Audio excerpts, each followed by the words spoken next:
Um, Ooh, it's episode 25, Rob. wow. Yeah, So Rob. Quarter of a century.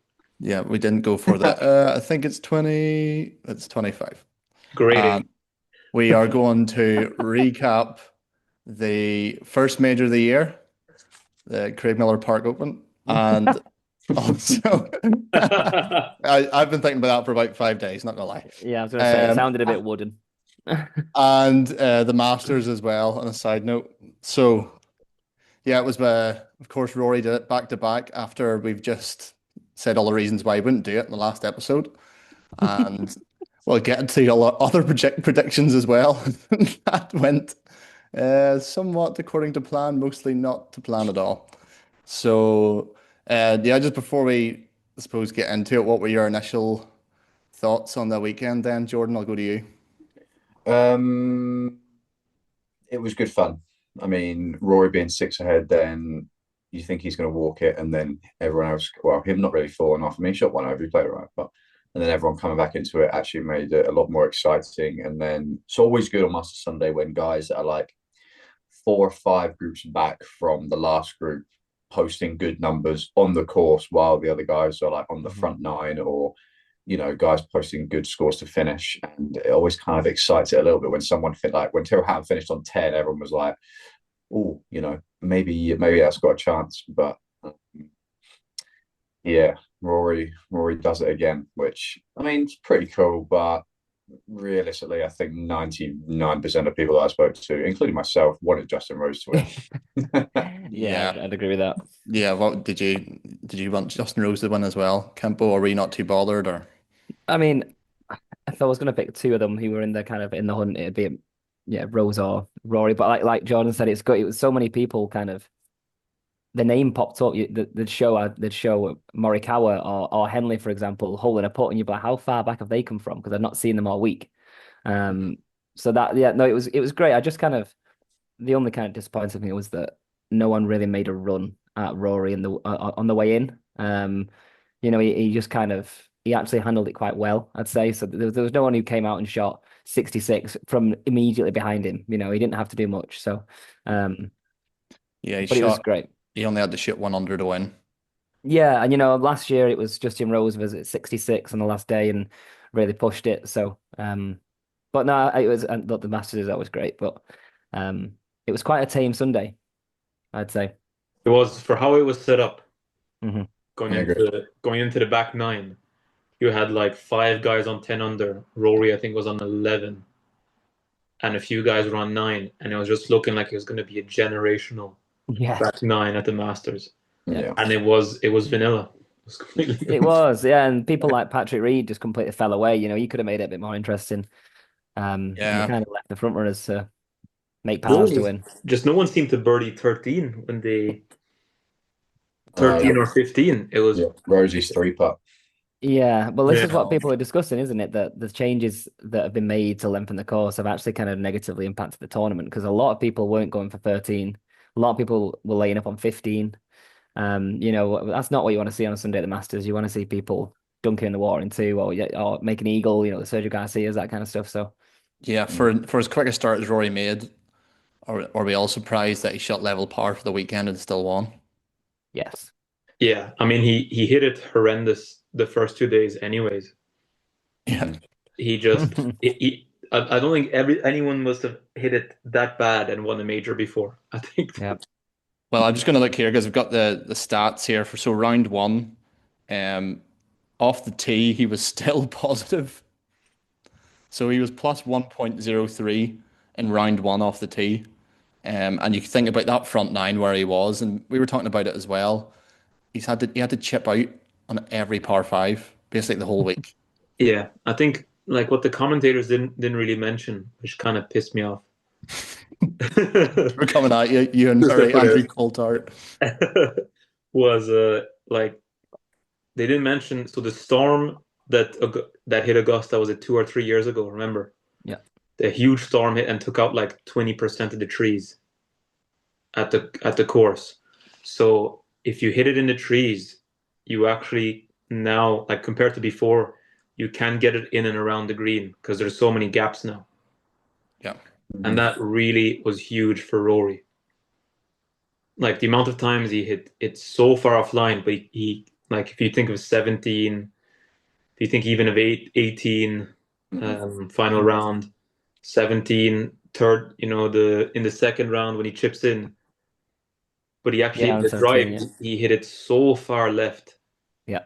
but he still had a way to get it up close to the green Yeah. I because mean, so that's a skill in many itself, isn't it? Yeah. There was a video there, someone was saying that it was a video of Rory's chip outs, and he said this is how you win the Masters, not by flushing 6 irons and flushing 7 irons. He was very, very good at getting out of the trees and putting himself back in position, which is impressive in itself. he was Yeah. to be fair. Yeah, I mean, that first round, this might surprise you, even with the really good score. Was it 60? Was it 66? He shot the first 67? 67. Yeah, Yeah, 67 the first round. He was plus 7.65 total strokes gained, um, which isn't incredible. Actually, Sam Burns was up there as well. He was actually in the same plus 7.65, and he had a good first day, obviously. But to the green, he was plus 5.32, which just shows how good his approach play. It was actually nearly plus 3 for that first round. So even though he was out of position off the tee, looked like it was going to be a shaky. He actually looked quite nervy, even though no one was expecting to be. And he even said after the first round that I know everybody thinks the weight's off my shoulders, but I still felt as nervous as I've always been in that first tee. And I think that kind of showed the front nine. He just wasn't settling, but Yep. he was scoring, and we know that's the main thing. You just have to grind out a score. Yep. I mean his short game. Well, what was his short game for the first round? Like +2 or something. Around the green, he was plus 1.3, but he was plus 2.33 putting. Putting was so underrated. I mean, and not many people talk about it, but if you look back at his first round, he was holding everything. Yeah, All week, he was holding a lot of putts. he was. I was going to say, this might surprise you for the event. I said this to Jordan earlier about who was leading the putting stats. And yes, he only played 2 rounds, but Freddie Couples. You see, it was like Olazabal and Couples were like top 2 in the putting stats. Yeah. It's Yeah. insane. It's because his big number came on 15, didn't it? Like the rest of it, he was pretty good. Yeah. And, Yeah. and round one, actually, Ryan Gerard was plus 4.39 putting. He must have had a field day out there. He beat the next closest by over 1, who was Patrick Reed, who we've spoken about. But yeah, before we get into those storylines, let's go through our predictions quickly. So I'll go first. My prediction, I actually had 2 predictions to win, which is cheating slightly. And this is one guy that maybe surprised us slightly, which was Matt Fitzpatrick. He had a very shaky front nine and then never really got it going. He made the cut, and then actually quite a few Europeans struggled over the weekend. Tommy Fleetwood shot a couple over as well on the Saturday and the Sunday, I think. Matt Fitzpatrick struggled. Shane Lowry had a bad last day. I was a bit surprised with Matt Fitzpatrick, especially because he met all the criteria going into the event. But Colin Morikawa did me proud on the last day. He also finished exactly eighth to win me £19, so that was good. Yeah. Wow. So that was Wow. clutch. I think he had 5 birdies in a row in the back nine. He did, and the coverage only showed 1 tap in out of those 5. Yeah, and on 17 he made the best par because obviously I'm sitting there going, you see if you finish tied ninth, I'm going to be raging because it was top 8 placing, and he duck hooked. Well, he didn't duck hook up, but he hit it in the trees left on 17, chipped out and still had like 160 into that tight right pin, and hit the 5 feet and got up and down for par, and then parred the last. Good. So, he was warming up seemingly as the week went on, and to the miss the cut, annoyingly, was Patrick Cantlay, who had a very good He Friday, did. Saturday. I think he shot a pair of 6 unders or 5 unders Friday, Saturday, after shooting 5 over the first day. So it was looking good in my eyes. So yeah, I didn't make a complete hash of it. One of my guys finished eighth, and the guy that missed the cut, he did quite well. So fair play to him. What about Rob? Who did you go for again? I had Ludwig to win. Yeah. And he had, I don't know what happened to him. He was making a charge on Sunday. I think he got to 7. Yeah, so Ludwig finished he finished Really? overall 3 under. 3 And under. he was 3 under through 9 as well in the first round. He was, yeah. He started so well. He got the 7, I think, and then he just Ludwig. I don't know what's going on with him. Or is he once he gets a bit of bad momentum against him, he just seems to just never get out of it. Yeah. It's one of those stats that maybe you should look into another time that Scotty was so good at, which is like his bounce back ability. The amount of times he'd go bogey birdie, and Ludwig, he has a golf swing that just looks like will never go wrong. And obviously, if he just gets a bad stretch at the moment, he just Compounds it. can't get out of it. And he finished, tied 21st. So yeah, a decent effort, Rob. I think everybody was hoping he would do well, especially after his last couple of years at the Masters. Yeah, and I had Chris Goddard to miss the cut. And he made it, didn't he? He did. He was up there after 2 rounds. He was doing okay. Yeah, I had made the call that because the fairways at Augusta are were soft. Well, I thought they were going to be soft and into the green. That he struggled to get his usual distance off the tee because he hits it flat and low spinny. Yeah. And turns out he was number 1 in driving distance for the week. Great call. Do you know what? I told about 5 people that call as well, so that was even worse. Yeah, and about the grainy one. It made sense to me. Yeah, but he had a bad last round, so he vindicated me a bit there. Yeah, he shot one over last round. Yeah. Yeah, actually, with those firm conditions, it favoured one of the players that Jordan had picked out to miss the cut. Actually, so I picked Rory to win. Don't know if you remember that. I definitely don't remember that. Don't remember that because I remember thinking we have to do this podcast and none of us picked Rory to win. Yeah. No, I had Russell Henley to miss the cut and he finished on -10, tied 3rd. So I think the biggest loser is probably me. And I think my outsider pick was actually Akshay Bhatia, who missed the cut by 2. So did you see he holed his bunker shot in 17 in the second round to go back onto the cut line? Yeah, and then he doubled the last. And he doubled the last. Triple the last. One of the two. Brilliant, I know, honestly. Unbelievable. Yeah. I mean, Russell Henley, obviously one of the shorter hitters, and I mean he didn't gain that much. On the event he gained 0.16 off the tee, but he's one of the shortest elite players, we would say, like playing the Ryder Cup. He was probably the shortest in the whole tournament.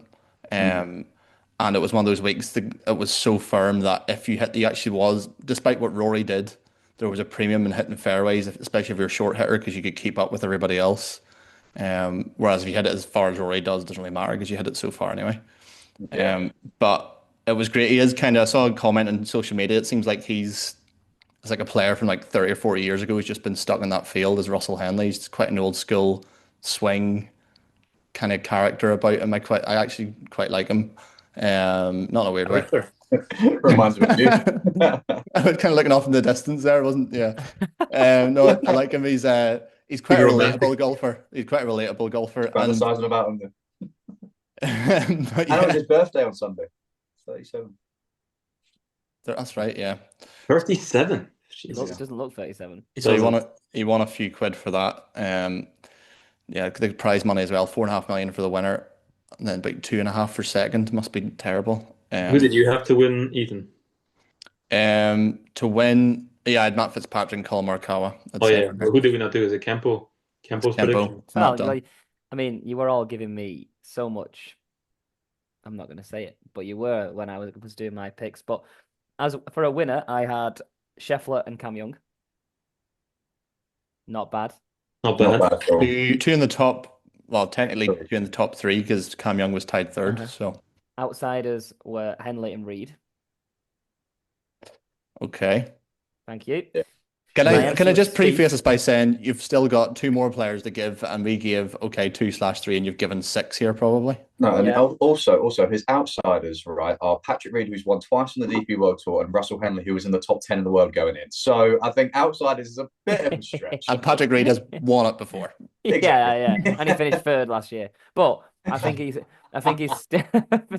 still felt like an outsider. I still feel like Patrick Reed is a little bit underrated. He definitely is. He's top of the Race to Dubai rankings. Yeah. Yeah, He but is. I still feel people kind of forgot about him going into the tournament. Yeah. I thought he was after the weekend, after the first 2 rounds, after 3 rounds. I thought when he birdied the first three did he birdie the first three on Sunday Yeah, and then he went Yeah. backwards quite quickly. or Yeah. was it Saturday? It was Saturday. He birdied the first three, then he bogeyed the next two. When he buried the first three on Saturday, I thought here we go. He's gonna do it, and then his short game crumbled, which was Yeah, really yeah. strange to see for Patrick Reed. I Yeah. actually backed him with my own money, as opposed to someone else's. No, and then I doubled after when I saw where he was on Sunday. I doubled down and bet on him again. So that was a terrible decision because I won nothing. I actually won. I actually put a bet on Justin Rose to win on the last day, and it was paying top three places. And I got £2.88 back. Bad. Not bad. Nice. Off a fiver. So I'll keep the lights on. yeah, but no, I think then obviously my call about Tommy Fleetwood missing the cut, it didn't happen, but he was off the boil in the last round. He really did not look like he wanted to be on the Yeah. golf course. The whole Yeah, weekend, really. Yeah, I think we should and talk Jordan about those. Spieth as well. I say Sorry, as he well, finished the golf. Spieth. Yeah, but he held a putt in the last, and you probably all saw it where he was like, "I wish I just want to go again. I want to start the tournament again," because he seemed like he was just starting to play some good golf. Did you see Yeah, that interview of Spieth where he said he actually hit it better than when he won by a stupid amount in 2015? yeah, I saw that. I think he was one of the worst putters for the week. Those who made the cut. Well, considering where he was, he finished tied 12th, and his putting he was minus 0.48, which actually wasn't the worst. There was Alexander Schauffele finished tied 9th and was negative strokes gained putting. He needs to get rid of that putter. It's a red putter. Just can't work. But yeah, he said he's just so frustrated in the greens. And that same interview, Rob, he said obviously knows those greens really well and usually puts well on them. So I think he just gave himself so many chances. And I look at the fourth round in particular. Like around the green, he was plus 2.5. Off the tee was pretty good. At tee to green, he was plus 4.03 the last round. So yeah, he's probably hit the ball as well as he ever has. I just feel like I want to see him in contention more often because I just love watching his rounds of golf. Like he hits it everywhere. Then his short game is pretty good. He used to be a really good putter. Looking at the whole thing, and he started doing that again, by the way, over the weekend. Did he? A couple holes, I think it was in the final round. He looked at the hole from about 8 feet, and the commentators picked up on it. I think Scary. he picks and chooses when he does it. Yeah. watching Rory Manchester. that weekend, like hitting it everywhere and getting up and down and just making every putt, kind of reminded me of Speed. But because Rory's not got that personality of someone who's completely erratic and confusing and slightly autistic, He just shouts at his ball every shot. Yeah. it just doesn't. It's not quite it's not as entertaining as when Speed does it. Yeah, good point. Yeah. So that's why I felt like it was a bit boring Mhm. in the end. Yeah, And definitely. can we take a second to talk about the coverage as well? Did Yeah. you the last screen where they'd lost the golf balls? They Oh, lost that was so annoying. I turned around to Jordan and was like, we are watching the final hole of the Masters and we don't know where either of these players have hit the shot. I thought No. Rory was plugged in a bunker, and then all of a Yeah. sudden it was weird. They were throwing a plugged bunker ball, and then we thought it was Cam Young's, and then Rory walked into the bunker, and Cam Young walks near the green. What's going on? Yeah. And I know there was I know people start watching the coverage at different times, but I must have seen that Shane Lowry hole in one about 13 times. Yeah. Yeah. Yeah, And I get it. I was in Spain, obviously, as we know, and I was watching it through a VPN, and I had my VPN set in Atlanta, so I was watching it how the Americans would watch it, and the same adverts rolled around every 5 minutes. It was terrible coverage. The US coverage is unwatchable for Europeans, isn't it? It's Yeah. honestly the advertisements, and it's the same ones just on a constant rotation, literally every 5 minutes. When they come back, the story's completely changed, and Yeah. The issue with the Sky Sports one is they partner with the TV network, so they get the camera feed from America. I think it's from CBS, Yeah, and then put CBS, their own ESPN, commentary on it, Bravo. which Yeah. means they don't have any direct control over the what's shown on TV. So you would see like a chip shot twice in a row, and then they would have to play it off like, "Oh, we're getting another look at this here," and like I hate it when they do that. there's absolutely Yeah. no choice of your own. You've just been forced to watch it Yeah. again. Yeah. The European coverage is very good though. Instead of going to ads, when they queue into like Paul McGinley's analysis stuff, he's brilliant, by the way. The In He's- Focus they've one. yeah, they've found him a job finally. Yeah. Give him the In Focus segment. And they do the Rolex hour as well, which gives you no ads for an hour, which is nice. That's what I saw a LinkedIn post about it. It's like the best ad ever is Rolex pen, so there are no ads. Yeah, it's good just point. it's amazing. Very clever.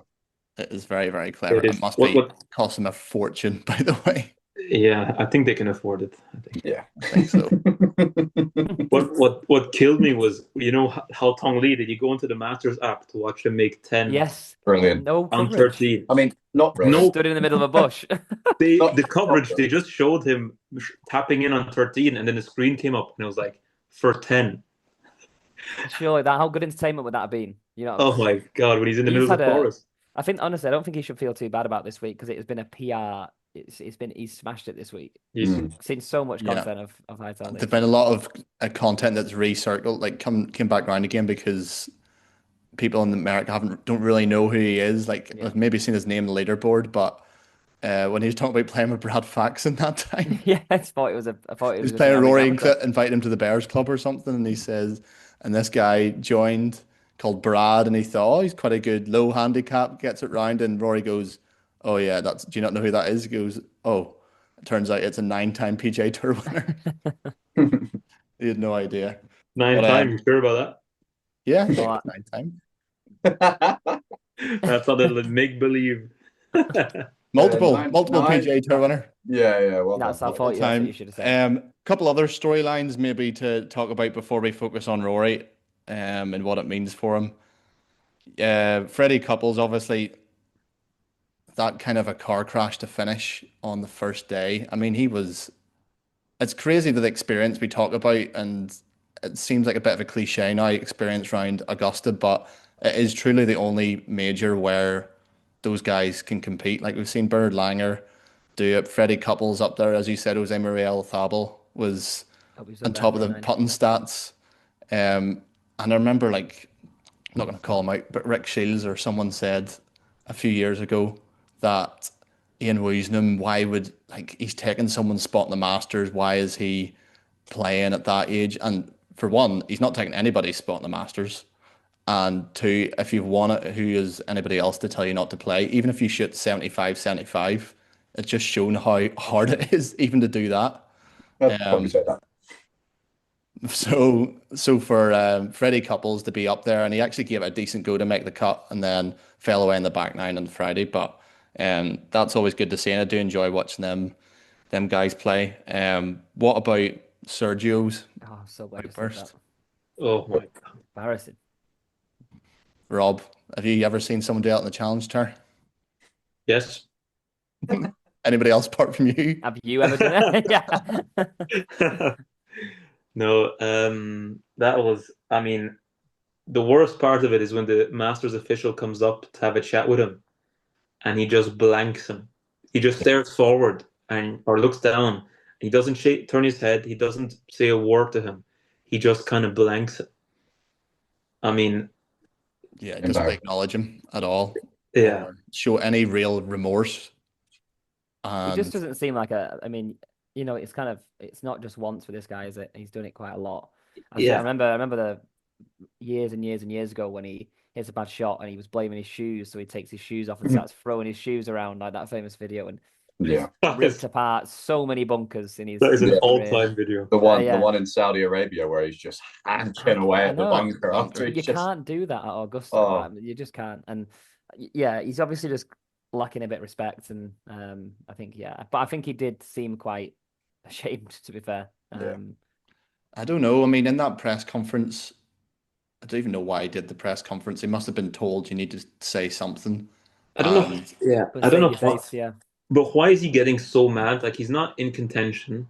Mm-hmm. He's playing with John Ram, final rounds, like at the Masters. So it's a good day. Like, you're still, there's still It's a you free can hit. enjoy his freedom. Yeah, You know, you can it's a lot of people's enjoy the day. dream to go and play this course. Yeah, Exactly. And it's the second hole as well. It's not like it's not like you've been winging it and you think you've hit one, like you've nuked one down the middle and you look up and it's in the trees four by the times way, in a row. it was 10 yards right in a bunker that a lot of people go in. So Yeah. And it was on the second hole. So he's probably hit 4 golf shots. He's hit 2 golf shots, like 2 long game shots up until that moment. Do you think it's maybe the only thing I could think of is, I suppose, two things. One is the world ranking points because they don't get as many on Live, and this is the only time you can get a lot of them. And two, it's the only major he's exempt for now. So like that's his biggest event of the year by far. He has to do Open qualifying. He'll have to do US Open qualifying, PGA. Like, yeah, but he knows he's going to probably have to do them anyways, and he's got the Masters exemption from winning it. So the only way he can screw himself up is by doing exactly what he did. by not being allowed back in, and not being allowed back. So I don't know what. I think what's going on. Maybe something's going on at home. Yeah, he's had a horrible you got to give him season the as benefit well. of the doubt. Like that's maybe what it is because I mean, Tyrrell Hatton gets a bad reputation, but I think he's somewhat. People would agree he's still a bit entertaining. Like I know people at events go to watch Tyrrell Hatton just to see him talk to the ball or shout, but I can't see Tyrrell doing that. No, he's never disrespectful to the sport and to the course and to the officials. I think he does it as an act. That's his personality now. He has to run with that. He's disrespectful to himself. Yeah, it's like a coping mechanism. Like it's an outburst in the moment. And the thing with Tyrrell is he does that and then he fights back. And actually, about him over the weekend, he shot 66 on Saturday. Yeah. What was it? I messaged Jordan and I said it's a good job he's run out of holes because he was flying. I think if he'd have started that run 6 holes earlier, we'd have had a different Masters champion. Yeah. Like he is still putting himself up there in all the majors recently. He's one of the Live guys he's probably, apart from John Ram, who's done well on Live, he's not actually done that great in the majors. It was probably it's probably him and Bryson that have done well over the past couple of years. Picturing Tyrrell Hatton with the green jacket has me in bits. 5'7", just wide. Brilliant. Ian Wisdom size. Oh my god! Dude. Imagine his Masters dinner. Yeah. Starters as one side of absolutely shame yourself. No, but it's like, again, there's a video going around of Sergio kind of throwing his ball at his caddy. He's just that was weird, and he's just got no respect. And again, Tyrrell would never do that. So Tyrrell looks like he's a good guy to be around, whereas Sergio doesn't. So So back to the man of the moment, Rory. Is he? Of course, he's one of 6 to win the career Grand Slam. Now he's the fourth person to win back-to-back majors, Masters. Sorry. And Nick Faldo didn't mention it once, did he? No, definitely not. Did he win the Masters? Yeah, I mean, let's not talk about Nick Faldo. Yeah. But so he's set these records. He's already been asked what's next. Obviously for him, he wants to win the Open at St Andrews, which he'll have the chance to next year. 3 in a row at the Masters. That would be the first person ever to do that. And he said himself, it's kind of strange because there's a big gap between the 4th and the 5th major and a short one between the 5th and 6th. And I don't know, I felt the same on the last day. Like, obviously, being Northern Irish, watched Rory all my life. I still was like, didn't really get the fire going like last year. I would have happily saw Rose win it. But yeah, do you think he's the greatest European ever? Did you already think that? Or do you think he's maybe certified? No, I think he's got the same number of Masters as Seve. I think this is why the arguments came out. I mean, it's hard to argue otherwise on pure golfing ability. Yeah. That's the difficulty, I think. Again, if you're talking about personality and what you've done for the sport and I guess he's just around a lot of people who are very kind of similar to him, whereas other older Europeans have kind of elevated the sport. Seve took European golf to a different level, but I guess Rory has as well now. So I guess, you can't really. I think it's a fair point. I think he probably is the best European major player for sure. The thing is, sorry, I think that there probably would there be a Rory had there not been a Seve, that kind of has Seve kind of paved the way for European golf to be this big now. Like it's kind of surreal how, if you think of it just as numbers wise, how big European golf is, like how good we are on international level, major championships and stuff. Like if you look at that leaderboard, it was going into Sunday, it was like Rose, Hatton, McIlroy. I mean, there's Fleetwood. Yeah. We got so many Europeans, and it really shouldn't be that way. And that's credit to like Seve for that. So, but then now, will Rory doing this now? Will that lead to, the next guy, maybe Jordan Sundberg or a late James Kempster revival? Hey. Yeah, I know he's won, because Seve won 5 majors as well. Now, obviously, Rory's past that. Nick Faldo won 6, but he didn't win the career Grand Slam.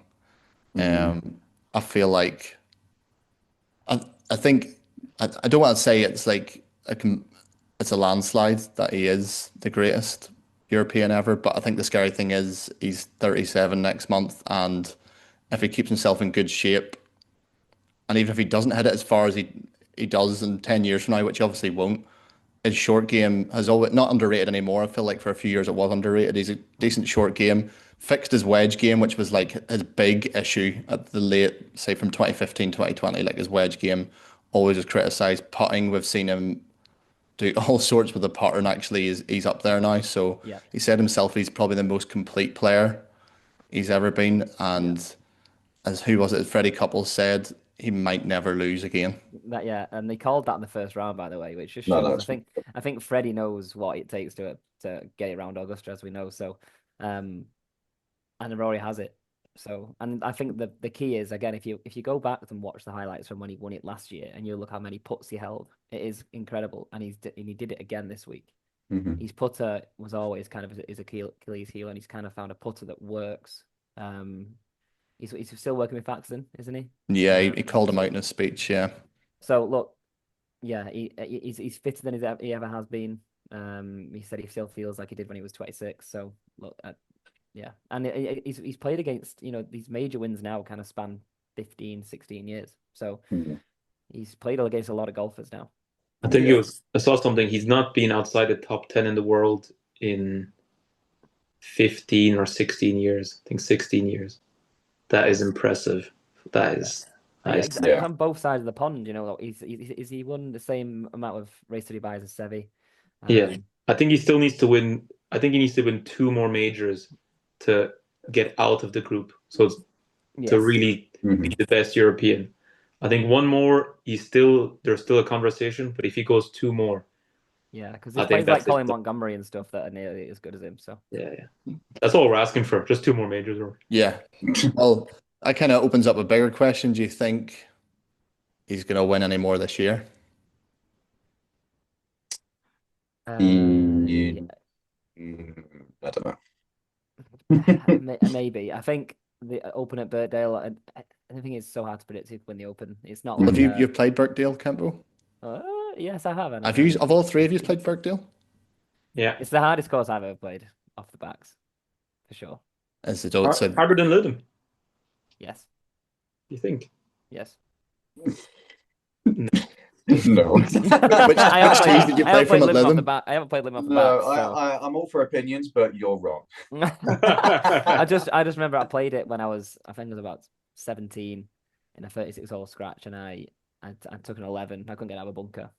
PTSD. Yeah. Honestly, it's just. What club did you use in the bunker? Yeah,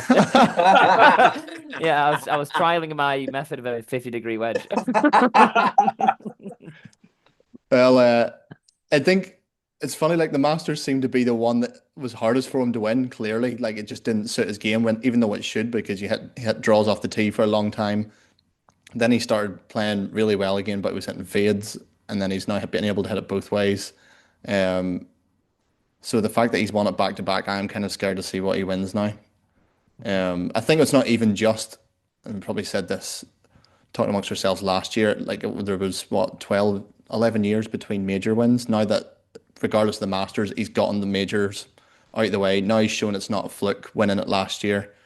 If you're saying it's quite tough off the tee there, that's the only thing that might catch him out. Maybe like you were saying at Augusta, Rob, he hit it in the trees and got away with it on a links course. Probably not going to get away with it. Although in Well, the Open they don't make it as tough yeah, they as have us. made Birkdale a lot more generous than the last time it was played there. So, well, Yeah. no, not the last time it was played there, but probably the time before that. Mhm. So, because he cut down a lot of the course and rough when Spieth wasn't there. So, Yeah. Yeah, I think I'm going. Actually, I'm going. Yeah. I think the debate is a little bit closer because Seve has won 50 times on the European Tour. So that's quite a lot. Do you know what I mean? 50 times, like winning 50 times. I know Roy's won 30 PGA Tour events and Faldo's won 30 times on the European Tour, and they've both, like Faldo and Seve have both won 9 PGA Tour events, but 50 times on the DP But World Rory Tour. must have won at least 10 on the European Tour, including like the Rolex I mean, series. Oh, And, I'm sure he's way won more. But No, I mean, Rory's got like not 20, I 50, think. not 50. yeah. yeah, Right. but combined on 2 tours, that's pretty. Like the I'd say Europeans back then, I'm guessing just played on the European Tour. They didn't go and play PGA Tour event. Yeah, of course, but that's winning Exactly. 5 times a year for 10 years. And Rory's doing it against, I guess he's doing it in Europe, and a lot of the Americans play on the European Tour, and a lot of the Europeans play on the PGA. So he's kind of doing it again. I know I Yeah. don't really like saying it, but the fields are stacked. The one when he Yeah, won. they are. Yeah. Yeah, I know. But so yeah, I think it'd be impressive. Obviously, it'd be impressive. We won every major this year. I'm not going to rule him out because now he's got just the major hiccup out of his way, and he's done it back to back at the Masters. Now what's stopping him? And I think because he took such like a relief kind of break last year, he says he just wants to enjoy the rest of the year. Now that is off his back, now the career Grand Slam, he kind of relaxed for the other majors. He did admit that, and now this year he's like, no, I've just won this, and it's probably not going to feel the same as last year. So he could just work hard, Push on. just push on completely. Everything in his life just feels more stabilized now. He seems to have sorted out his personal life. He's got a child. Seems to have a good set of friends around him. So he didn't have that for the last 10 years. He was having injuries, doing his knee, playing football, divorces, and I think that can only help. Divorces. I don't think he got divorced. Got breaking news. I think he got divorced twice. He did call off the wedding with Caroline Wozniacki. He wasn't playing her That was it. Yeah. at Wimbledon or anything. But yeah, so Do you Rob, not- you want to add something? Yeah, one more thing. Do you not think though that there is, like watching that final round, there is a bit of a lack of a star power, like intimidation power from all the other guys on the leaderboard compared to Rory? Like Rory's got is kind of what I felt watching at Sunday. Rory's got that star power, intimidating power, but all the other guys, it just never felt like something was going to happen. Yeah, I agree. Like they've not got that presence or aura in Well, majors. I wouldn't like Scheffler being behind you like that. I mean, Yeah, Scheffler to make the comeback that he did. I mean, Yeah. he was completely ruled out, and they were like, "Oh, he's lurking again." Yeah, But exactly. he's shown weaknesses. Like you could feel he was there, but I didn't feel like you were like, Mhm. whoa. It's actually not a physical thing. I know what you mean. The Tiger and Rory has got that sense of Yeah, Rory's in the field. He has got There's a more, feeling thing, Rose didn't have it. Like it felt like there was like all the other guys just felt like there was weaknesses about them, and it just felt like it was going to happen for Rory no matter what. And that arrogance. We spoke about that. arrogance and the kind of like that posture and everything, and that's why I get a bit worried coming into the next few majors. Like, Yeah, it's his bounce. When his bounce starts, there's no stopping him. oh, he's the bounce, the Fergie B bounce. Yeah. Yeah, well, that was a bit of a shorter one. I don't know how long we did there, probably about 40 minutes, maybe a bit less because Kempo was late. So yeah, so we did about 40 minutes or so. Next week, we're not sure what we're doing, to be honest. We've got a potential couple guests. Rob says he's got friends that he can bring on, and Rob claims to be friends with these people in the golf world. And then I say, "Oh, are you friends enough with them to get on the podcast?" And he goes, "Oh, maybe not." So we need to do a bit more qualification. But Jordan's got a guy in mind, so we'll see. Maybe do a guest episode next week. If not, I'm sure we'll think of something. We're quite good at thinking on our feet. Why did you never ask me for guests, Ethan? Yeah, 'cause I'm already on this. Very good. So yeah, thanks for listening. Sorry about our picks last week. We'll do better next time. And follow us on social media and hit the follow button on Spotify because that helps most. And see you next time. Cheers. See ya.